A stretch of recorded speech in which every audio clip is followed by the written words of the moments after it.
The summary of it.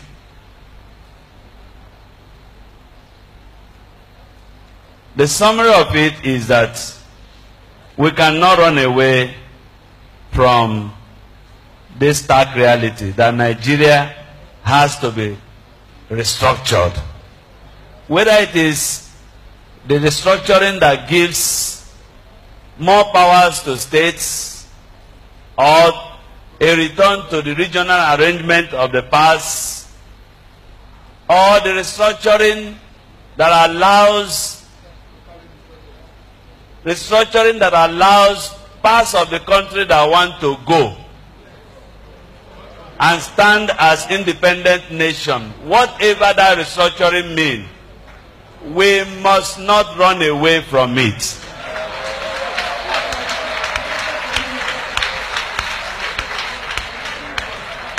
And our position as bishop, and I must say now, I'm carrying you along as a diocese, is that if we continue to pretend that all is well,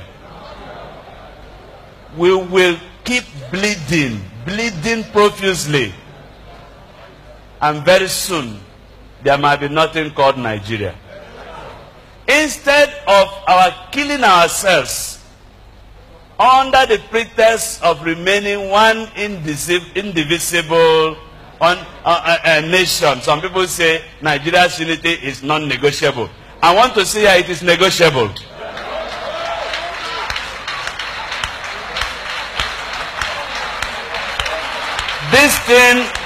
This thing is like marriage. You don't force two people to get married. We have been forced into a marriage that is hurting us. And every day we are dying and pretending to be one. Please, instead of our killing ourselves, and there will be no Nigeria left, let us come to a round table like this. Bring Nigeria as a cake. Bring one big knife and share the cake. Share the cake. Share the cake.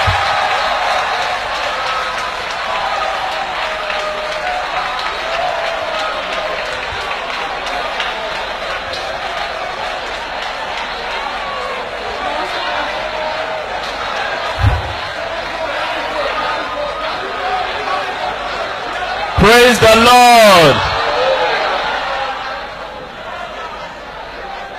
I believe that if Nigeria is restructured, we will develop better. I believe that if Nigeria is restructured, we will respect one another. So let us not pretend to be one when we are not one. Can two work together except they be agreed?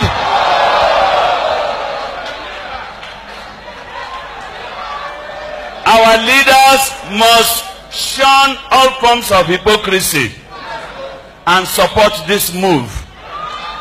From the architecture of this problem, those waiting for the agitation to go away may wait forever. The time to act is now.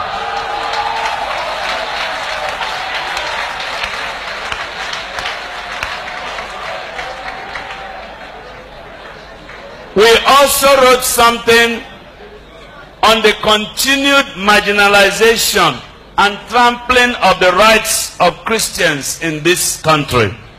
It is so bad.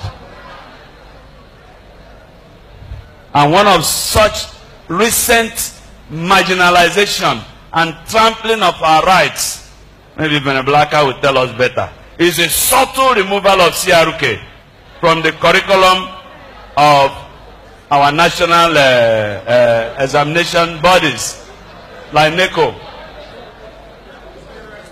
We must speak up as Christians, and those of our members who are in strategic position must not keep quiet.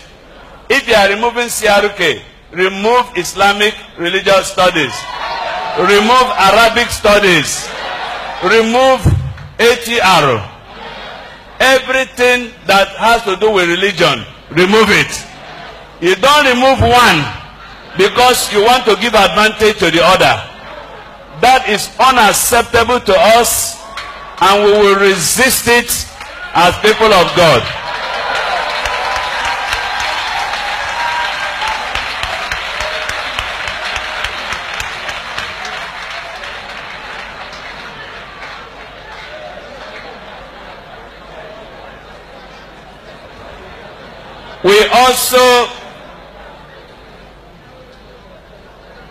We also wrote something on careless and unguarded utterances by our political leaders.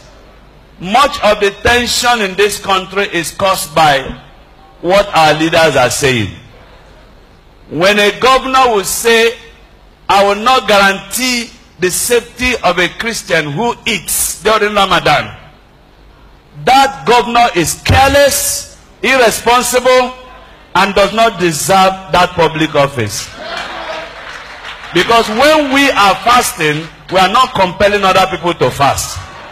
So why should Christians not have liberty to eat? Because other people are fasting. That is an irresponsible utterance by a governor. And it is not helpful to this nation. Our leaders are known to make volatile statements. Political leaders, traditional leaders, leaders of the National Assembly, leaders in the executive, it will not help our country. So our leaders must be careful. If we want to remain as one, we must avoid saying things that will provoke the other section of the country. It's a warning. It's also an advice. So we enjoin all political leaders to watch their utterances.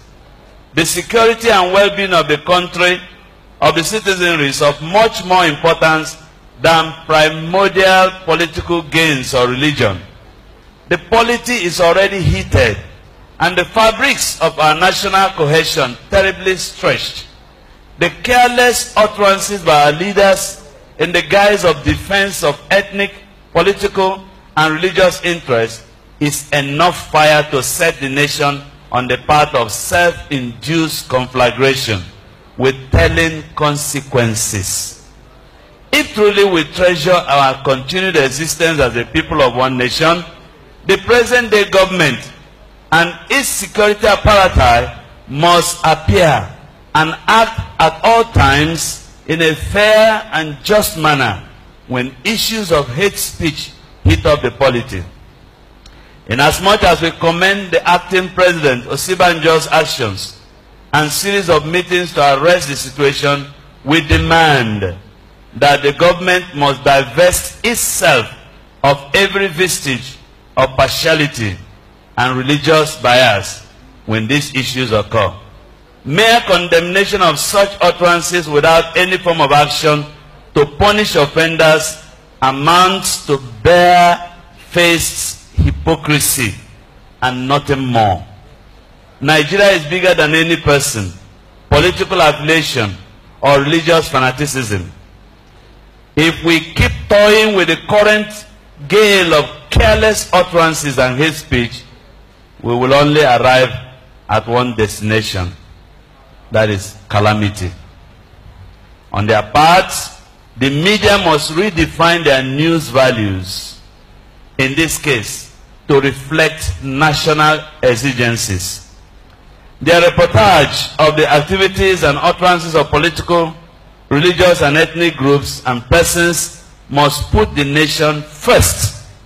Again, bloggers on the social media should not provide their platforms for fanning the embers of disunity, tension, and incitement to violence.